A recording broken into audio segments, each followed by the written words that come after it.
The tribunal convened on a morning that felt historic even before the first words were spoken. Delegates from 11 species filled the great chamber of Conclave Station. Their attention focused on the raised platform where High Arbiter Desok and 6 other conspirators stood in restraints designed for their various physiologies. The Veilless section was notably sparse, with most of their delegation having found excuses to be elsewhere rather than witness the humiliation of their former leader. Ambassador Yoon Siren sat in the front row of the human delegation, her wounded shoulder now fully healed, but her memories of the attack still fresh beside her. Kam Minjun kept careful notes while Elith translated the procedural announcements for the benefit of the humans, who had not yet mastered all the galactic languages. The accused are charged with attempted murder of a diplomatic envoy, violation of sanctuary protocols, and conspiracy against a member species of this council, announced the speaker. How do you respond to these charges? 5 of the conspirators immediately pleaded guilty, their species having pressured them to accept responsibility in exchange for lighter sentences and the hope of salvaging diplomatic relations with humanity. The 6th, a Veillith commander who had led the attack squad, remained silent and let his advocates speak for him. Only Dizok attempted to mount a defense. I acted in the best interests of galactic stability, he declared, his voice carrying through the chamber despite the restraints that limited his movement. Humanity is a danger to the established order, a species that spreads like a virus and consumes everything in its path. He turned to face the assembled delegates, his yellow eyes blazing with desperate conviction. I did what was necessary to protect the galaxy from a threat that none of you were willing to acknowledge. And history will prove that I was right. The chamber remained silent as he finished his statement. But the silence was not one of consideration. It was the silence of beings who had already made their judgment and were simply waiting for the formalities to conclude. Then Ambassador Yoon Siren rose to speak. She walked slowly to the platform, her small form somehow commanding the attention of every being in the vast room. High Arbiter Desok claims that he acted to protect the galaxy. She began, her voice calm and measured. But let us examine what his protection has cost. She gestured to the display screens that lined the chamber walls. 3,000 years of Veillith dominance, maintained through blackmail and coercion, exposed and dismantled in a matter of weeks. The screen showed images of the evidence humanity had released, document after document proving the corruption that had been the foundation of Veillith power, alliances that seemed unbreakable, shattered by the revelation that they were built on threats rather than trust. More images appeared, showing the statements of species that had confessed to being manipulated by the Dominion. And now, 7 beings standing before this tribunal, their careers and reputations destroyed, their species facing decades of diminished influence. She turned to face the Sok directly. This is what your protection has achieved. High Arbiter, not the preservation of stability, but the acceleration of change that was already inevitable. The Sok's scales flushed dark with rage. But before he could respond, she continued, humanity could have answered your attack with fire and destruction. And part of me wanted exactly that. Her voice softened. And for a moment the chamber saw not a diplomat, but a woman who had nearly died at the hands of the being before her. You murdered my friend and protector, and you left me bleeding on a cold floor, believing I would die. She paused, letting the weight of her words settle over the assembly. But we did not respond with violence, because we understood something that you never will. She turned to address the full council. Humanity learned long ago that cycles of vengeance only breed more vengeance, that destroying your enemies creates new enemies, and that true strength lies not in the power to harm, but in the wisdom to build. She walked along the front of the platform, making eye contact with delegates from species she had worked with over the past weeks. We came to this council not seeking dominance, but partnership. Not looking for subjects, but for allies. And what we found was a system that had been corrupted by fear for 3,000 years. Her voice grew stronger as she reached her conclusion. Today, we have the opportunity to build something better. A council based on mutual respect rather than intimidation, cooperation rather than coercion, and trust rather than threats. She stopped and turned back to face the Sock one final time. The old order is ending. High Arbiter, not because humanity destroyed it, but because you showed the galaxy what it truly was, and they chose to let it fall. The verdict was unanimous. They Sock and the other conspirators were stripped of all rank and authority. Their assets seized to pay reparations to the human delegation and to the families of Park Do-yeon and others who have been harmed by Valeth manipulation over the centuries. The Valeth Dominion itself was suspended from council voting for 50 years. Their seat to be held in trust until a new generation of leaders could prove themselves worthy of the responsibility. But the most significant outcome was the one that Yoon Siren had worked toward from the moment she had regained consciousness in the medical bay. The council recognizes that humanity has demonstrated extraordinary restraint and commitment to justice in the face of unprovoked aggression, announced the speaker. In recognition of these qualities, we hereby grant the Human Coalition full membership in the Galactic Council. Effective immediately. The chamber erupted in applause. Delegates from a dozen species rising to their feet to honor the newest members of their community, Admiral Choi Yuna, watching the proceedings via live feed from the Bridge of the Indomitable, allowed herself a rare smile in the days that followed. Yoon Siren organized a memorial ceremony for Park Do-yeon, the security attaché who had given his life to protect her. It was held in a garden section of Conclave Station, a place of living things amid the metal and glass, and representatives from all 11 remaining council species attended to pay their respects. As the ceremony concluded and delegates began to depart, Aleth approached the ambassador with a question that had been troubling her since the tribunal. You showed mercy to beings who tried to kill you. The young Melodry said, you built alliances with species that once feared and distrusted humanity, and you transformed an act of violence into an opportunity for change. She tilted her head in the gesture her species used to express confusion. How did you know it would work? And why did you choose this path when revenge would have been so much easier? Yoon Siren looked out at the stars visible through the garden's transparent ceiling, thinking about the long journey that had brought her to this moment. My people have a saying, she replied, an eye for an eye makes the whole world blind. She turned to face her friend with a gentle smile. Destroying the Valeth would have been easy, but building a better galaxy will take generations. And that work requires partners, not conquered enemies. Aleth considered this for a long moment. The other species have always underestimated humanity, she said finally. They saw your weapons and your determination and thought those were what made you dangerous. She raised her feathered crest in the expression the ambassador had learned meant admiration and respect. But now I understand what truly makes your kind fearsome.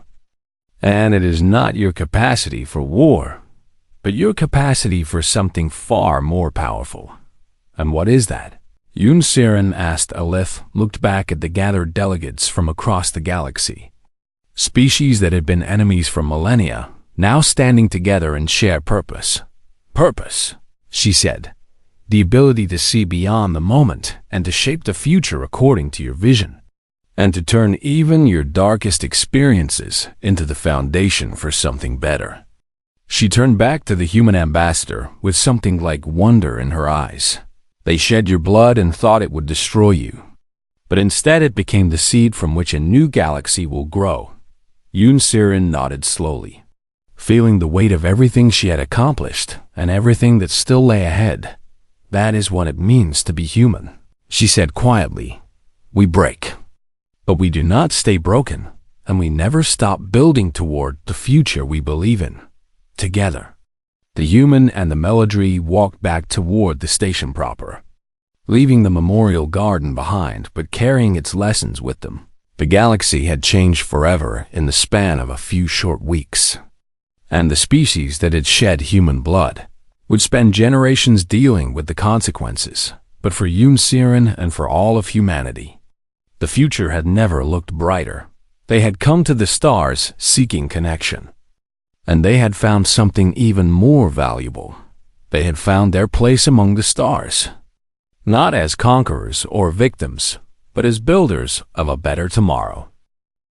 The tribunal was scheduled to begin in 30 standard days, and in that time, humanity showed the galaxy something far more terrifying than military might. They showed them patience. Admiral Choi, Yuna's fleet remained at the edge of the conclave system, neither advancing nor retreating, their presence a constant reminder of what waited if justice failed. But while the ships held their position, humanity's real offensive was taking place through channels that the Violet had never anticipated. Every trade agreement between human companies and species allied with the Valith Dominion was suspended pending security review. Human merchant vessels that had been regular visitors to a dozen different stations suddenly found reasons to delay their arrivals or reroute to other destinations. The flow of medical technology, agricultural innovations, and entertainment media that had begun trickling into galactic commerce slowed to nothing. It is economic warfare.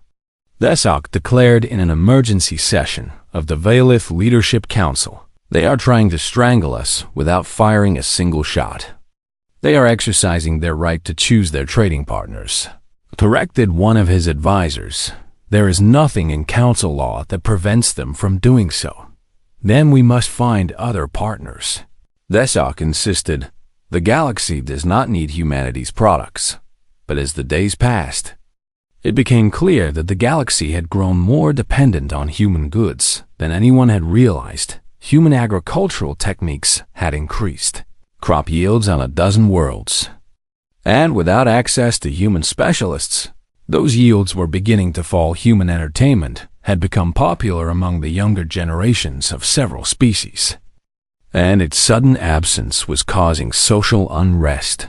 Human medical technology had been saving lives across the quadrant, and its withdrawal meant that beings who could have been healed were now facing death. The economic pressure was devastating, but it was only part of humanity's strategy. The second phase began when Ambassador Yoon Siren started releasing information that humanity had gathered during its 5 years of observation. It started small, with evidence of minor trade violations by Valith merchant houses. Then came documentation of treaty breaches, proving that the Dominion had been secretly exceeding its territorial boundaries for decades. Then came the records of bribery and coercion, showing how Desok and his predecessors had maintained control of the council through blackmail and threats rather than legitimate political support. Each revelation was timed perfectly, released just as the previous one was fading from the public consciousness, maintaining a constant drumbeat of scandal that eroded Valith credibility. With every passing day, how do they know all of this? Demanded Desok's intelligence chief during a secret meeting. We were careful to hide our activities from observation. Apparently not careful enough, Desok replied bitterly.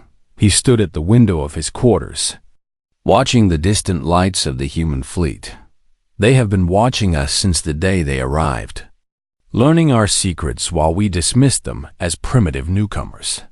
The coalition that had supported the attack on Ambassador Yoon was crumbling. The Keth aggregate, who had been Valith allies for centuries, publicly announced that they had only maintained the alliance out of fear of reprisal.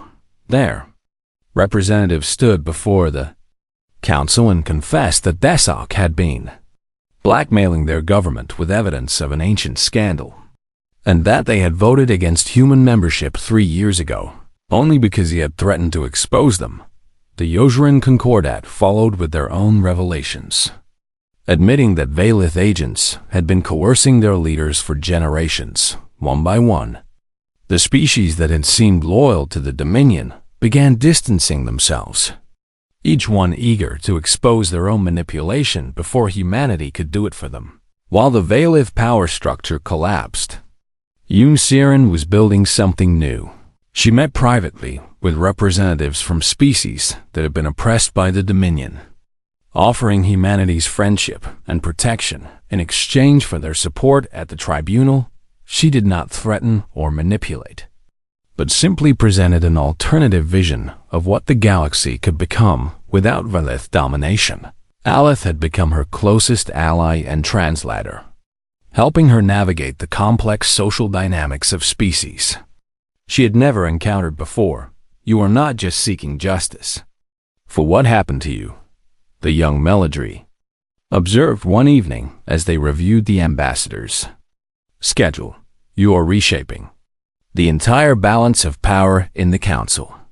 The balance was already broken, Yoon Siren replied. Desok did not attack me because humanity was dangerous, but because we represented a threat to a corrupt system that had been exploiting weaker species for millennia. She looked out the window at the stars beyond the station. We cannot simply punish the Valith and leave everything else unchanged, because another species would eventually rise to take their place. So you are building alliances instead. I am building trust, the ambassador corrected. Alliances can be broken, but trust, once earned, becomes the foundation for something lasting. Through Elith's connections, the Meladri Collective became humanity's strongest supporter on the council. Their representatives, speaking openly about the need for reform and the opportunity that the current crisis represented, other species began to follow their lead, drawn by the promise of a galaxy where strength was measured by cooperation rather than intimidation. High Arbiter Desok watched his empire crumble and searched desperately for a way to save himself. He tried to rally his remaining supporters, but they had seen what happened to those who stood beside him and wanted no part of his fate. He attempted to negotiate directly with the human fleet, offering concessions and apologies, but Admiral Choi Yuna refused to speak with anyone except the ambassador he had tried to murder. Finally, he received word that 8 of the 12 council species had formally called for an emergency tribunal, and that his own government had begun preparing a statement distancing themselves from his actions. He sat alone in his chambers. As the reality of his situation became clear, he had gambled everything on the belief that humanity would react with blind rage, giving him the excuse he needed to rally the galaxy against them. Instead, they had responded with a calm and systematic campaign that had turned his own allies against him and exposed the corruption that had been the foundation of Valith power for 3,000 years. The human fleet had not fired a single weapon, but they had destroyed him more completely than any bombardment could have accomplished. His communication panel chimed with an incoming message, and he saw that it was from Ambassador Yoon Siren. He hesitated for a long moment before accepting the call. Her face appeared on the screen, still pale from her injuries, but composed and confident. High Arbiter, she said. The tribunal begins in 5 days, and I wanted to give you the opportunity to make a choice. What choice could I possibly have left? He asked bitterly. You have taken everything from me. I have taken nothing that you did not throw away yourself, she replied without sympathy. But you can still choose how this ends, with dignity or with disgrace. She leaned forward, and her eyes held something that might have been pity. Confess your crimes and accept the judgment of the council, and history will remember you as someone who made a terrible mistake but had the courage to face the consequences. And if I refuse, then we will present every piece of evidence we have gathered, not just about the attack on me, but about 3,000 years of Valith corruption. And your name will become a symbol of everything that was wrong with the old order. She paused, letting him consider his options. The choice is yours. High Arbiter, but I suggest you make it wisely. The screen went dark, and Desok sat in silence as the weight of his failure settled onto his shoulders. He had tried to eliminate humanity from the galactic stage and had instead accelerated their rise to power. He had sought to prove them unworthy of council membership and had instead demonstrated why they deserved it more than any other species. He had shed human blood and doomed not just himself, but the entire system that had sustained his people's dominance for millennia. In the end, there was no choice at all. The medical frigate Mercy's Hand had the most advanced surgical facilities in the human fleet. And it was here that Ambassador Yoon Sirin was transferred as soon as the doctors on Conclave Station declared her stable enough for transport. She spent 3 days in the healing tanks, her body knitting itself back together while her mind worked through the challenge that lay ahead. On the 4th day, she demanded to be released and called for a meeting with Admiral Choi Yuna. "You cannot be serious," the Admiral said when she heard the ambassador's plan. "You were stabbed 4 days ago, and you want to return to the station and face the council." "I have to," Yoon Sirin replied, and there was steel in her voice, despite her pale complexion and the bandages still visible beneath her uniform. "If we respond with force, we prove every fear the galaxy has about humanity, that we are violent and unpredictable and dangerous." "We are dangerous," Choi Yuna pointed out. "That is not the same thing as being wrong." "No, but it means we must be careful about how we use our strength." She stood slowly, her hand pressing against her wounded shoulder. "I'm asking you to trust me, Admiral, and to let me handle this my way." The two women studied each other for a long moment. Military discipline meeting diplomatic resolve. Finally, Choi Yuna nodded. "The fleet will remain in system as a reminder of what happens if diplomacy fails," she said, "but I will defer to your judgment on how to proceed." "That is all I ask." Yoon Sirin returned to Conclave Station the next morning, walking through the same corridors where she had nearly died with her head held high, and her aide at her side, Kang Minjin, had briefed her on everything that had happened during her recovery. Including the evidence that Aleth had provided, she knew exactly who was responsible for the attack. And now she needed to prove it to the council. The session was scheduled for midday in the Great Chamber, where all 12 species gathered to debate the fate of the galaxy. Representatives filled the tiered seats, their forms ranging from the towering Keth to the diminutive Yozern, all of them watching with barely concealed fascination as the human ambassador took her place at the speaking platform. High Arbiter Desok sat in the Valith section, his yellow eyes fixed on her with cold contempt. He had expected her to die, and her survival was an irritation he intended to correct through political means. "The Council recognizes Ambassador Yoon Sin-ren of the Human Coalition," announced the speaker, a neutral arbiter chosen to moderate discussions. "You have requested emergency time to address the Assembly." "I have," Yoon Sirin replied, her voice carrying clearly through the vast chamber. 5 days ago, I was attacked in the corridors of this station, stabbed with a ceremonial blade, and left to die while my security attach gave his life to protect me." A murmur ran through the assembled delegates, some expressing sympathy and others carefully neutral. "This is a tragic incident," Desok interrupted, rising from his seat. "But surely it is a matter for the station's security forces rather than a topic for council debate." "I would agree," Yoon Sirin said calmly. "If the attack had been committed by common criminals rather than by your personal guards acting on your direct orders." The chamber exploded into noise as delegates shouted questions and accusations. Desok's scales flushed dark with what might have been anger or fear. "This is an outrageous accusation," he declared. "You have no proof of such claims." On the contrary, she replied, I have comprehensive proof.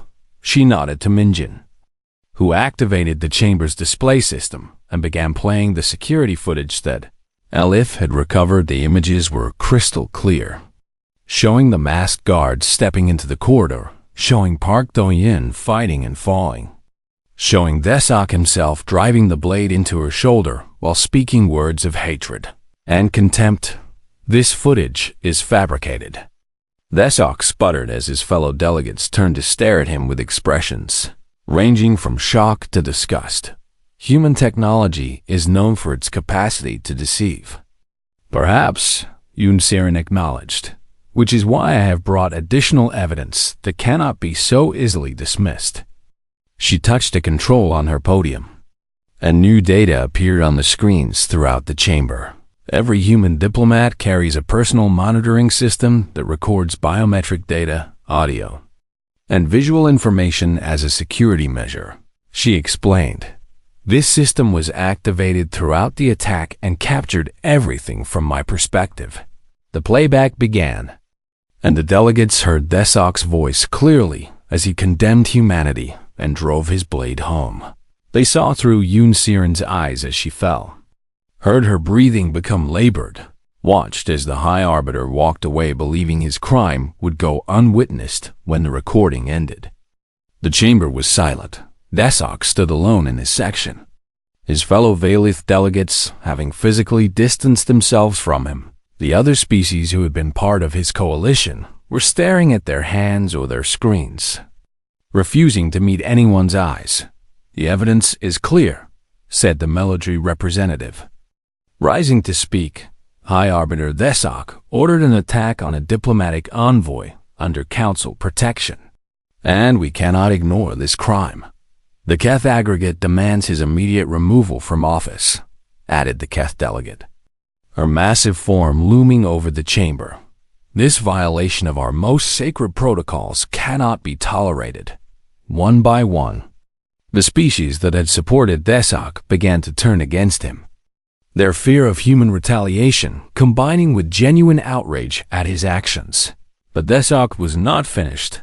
You allow yourselves to be manipulated by these newcomers, he shouted, his voice rising with desperate fury. Humanity has no standing to accuse a senior council member, and their fleet hanging at the edge of our system is proof of their aggressive intentions. He pointed a clawed finger at Yoon Siren. I demand that the human vessels withdraw immediately, or the council must take collective action to defend itself. The chamber fell silent again as everyone waited to see how the human ambassador would respond. She stood quietly for a long moment, letting the tension build. Then she spoke in a voice that was soft but carried to every corner of the room. High Arbiter Desok, she said, you shed human blood and thought us weak, because we did not immediately respond with fire and destruction. She stepped forward, and somehow her small frame seemed to fill the entire chamber. You believed that our fleet would prove your claims about human aggression, that we would give you the excuse you needed to unite the council against us. Her eyes met his across the distance between them. But you misunderstand what makes humanity dangerous. And now you will learn why the galaxy should fear not our anger, but our patience. She turned to address the full council. We do not ask for war, she said. We ask for justice. And we trust this council to provide it. But make no mistake about what will happen if justice is denied. She paused, letting her words sink into every mind in the chamber. Humanity remembers, and humanity waits, and when the time comes, humanity acts with a unity and purpose that your species cannot imagine. The vote to convene a formal tribunal against High Arbiter Desok passed with 9 votes in favor, and only the Valith opposing. As the session adjourned and delegates began filing out of the chamber, Alith approached Yoon Siren with her feathered crest raised. In what the ambassador had learned was an then expression of admiration. You turned his own weapon against him, the young Melody said. How did you know it would work? Yoon Siren smiled, despite the pain in her shoulder. because I understood something that Dezok never did. She replied, "True strength is not about the power to destroy your enemies, but about the wisdom to give them the chance to destroy themselves." Admiral Choi Yuna was reviewing fleet readiness reports when the priority alert flashed across her screen and changed everything. The message was simple and devastating. An emergency beacon from Ambassador Yoon Sirin on Conclave Station, accompanied by biometric data that showed severe blood loss and critical injury for 3 seconds. The Admiral sat perfectly still as the information sank into her mind. Then she reached for the communication panel and began issuing orders that would set the galaxy on fire. All vessels in the Sol Defense Fleet are to achieve combat readiness within 2 hours, she said, her voice calm and cold as frozen steel.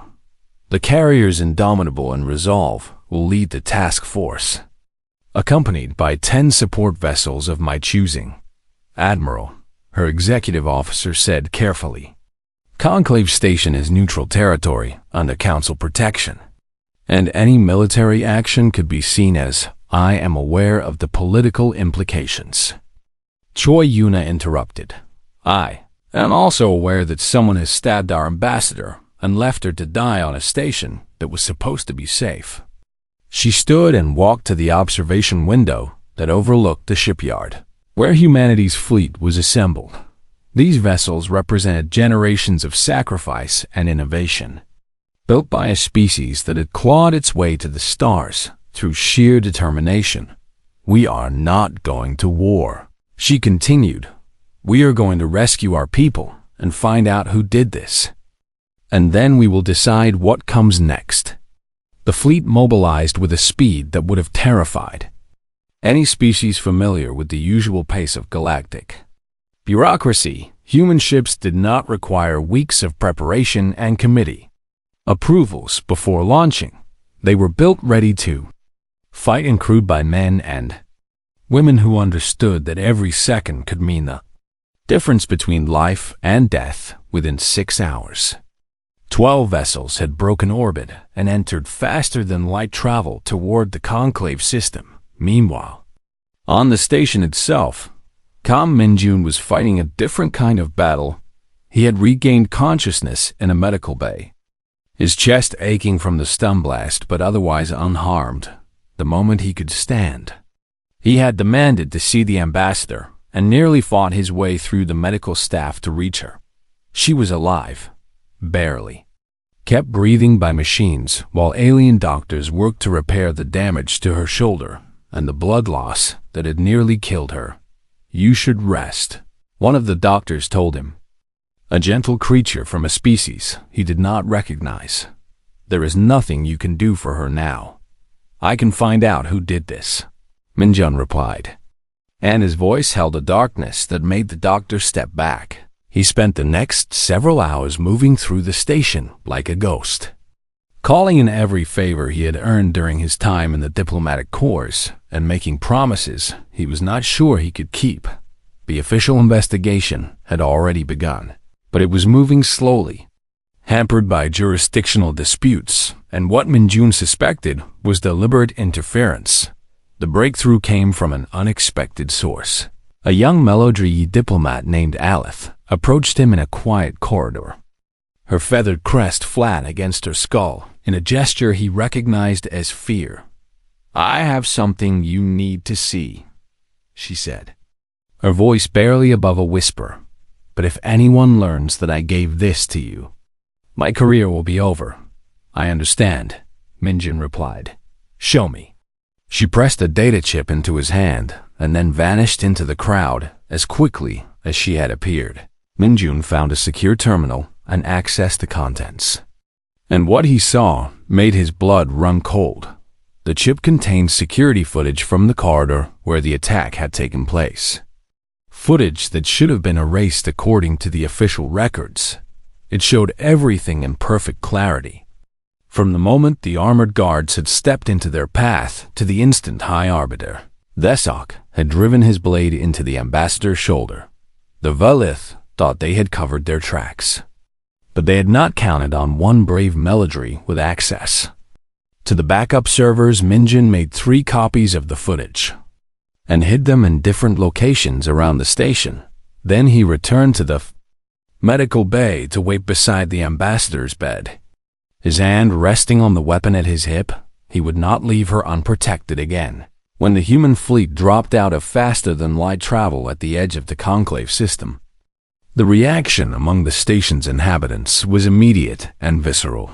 12 human vessels hung in the void like predators waiting to strike. Their weapons systems powered down, but their presence impossible to ignore. Admiral Choi Yuna's broadcast reached every communication device on the station within seconds.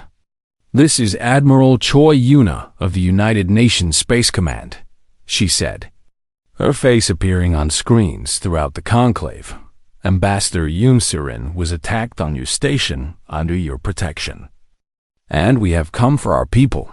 She paused, letting the weight of her words sink in. "We are not here for war, but we will not leave without answers, and anyone who stands in our way chooses their fate." The council chamber erupted into chaos as representatives from a dozen species demanded explanations and pointed fingers at each other. High Arbiter Thesok watched the panic with carefully hidden satisfaction. Confident that his plan was unfolding exactly as intended, humanity would bluster and threaten, and then they would retreat when faced with the unified opposition of the council. They were young and foolish, too emotional to understand the game of galactic politics. But as he observed the human ships holding their position at the edge of the system, patient and silent and utterly unafraid, a small seed of doubt began to grow in his mind. These were not the actions of a species prone to rash decisions. These were the actions of a species that knew exactly what it was doing and was willing to wait as long as necessary to achieve its goals. For the first time since he had ordered the attack, Thesok felt something that might have been fear. The humans had come for their people, and they had brought more than weapons. They had brought a patience and a purpose that the Valith Dominion had never encountered before. And the High Arbiter was beginning to realize that he had made a terrible mistake in the medical bay. Yoon Surin opened her eyes and saw Minjin sitting beside her bed. "The fleet," she whispered, her voice weak but determined. "I heard the Admiral's message. They came for us," Minjin confirmed. 12 ships, and every one of them ready to burn this station to ash, if that is what it takes. She shook her head slowly, wincing at the pain the movement caused. "That is not what we need," she said. "We need justice, not vengeance. And we need to show the galaxy that humanity is better than our enemies believe." Minjun leaned closer, his eyes filled with a mixture of admiration and concern. "Ambassador, they tried to kill you." "Yes," she agreed. "And now they will learn why that was the worst decision they ever made." She closed her eyes again, gathering her strength for the battle ahead, knowing that the real war had only just begun. Ambassador Yoon Surin stepped off the shuttle and onto the polished floors of Conclave Station, with the kind of quiet confidence that had carried her through 15 years of diplomatic service. The station was massive beyond imagination, a spinning wheel of metal and glass that hung in the void between 3 star systems and served as neutral ground for the Galactic Council of 12. She had been here 6 times before, but the sight still made her breath catch in her throat. Thousands of beings from dozens of species moved through the central atrium, their forms ranging from towering insectoid creatures to small floating spheres of pure energy. Humanity had earned provisional membership in the Council 5 years ago, and Yoon Surin had fought for every inch of progress since then. "Ambassador, the trade delegation from the Keth aggregate has arrived early," said Kang Minjin, her aide, as he fell into step beside her. He was young and eager, barely 30 years old, but his mind was sharp and his loyalty was absolute. Walking 3 steps behind them was Park Do-young, her security attach. a former Special Forces operative whose eyes never stopped scanning for threats. "Let them wait," Yoon Siren replied, adjusting the ceremonial sash across her shoulder that marked her rank. "We are not here to seem desperate. The negotiations were meant to be routine. A simple matter of adjusting tariff rates on medical supplies and agricultural technology. Humanity had much to offer the galaxy in terms of innovation, and the other species were slowly beginning to recognize the value of partnership over suspicion. But not everyone welcomed humanity's rise.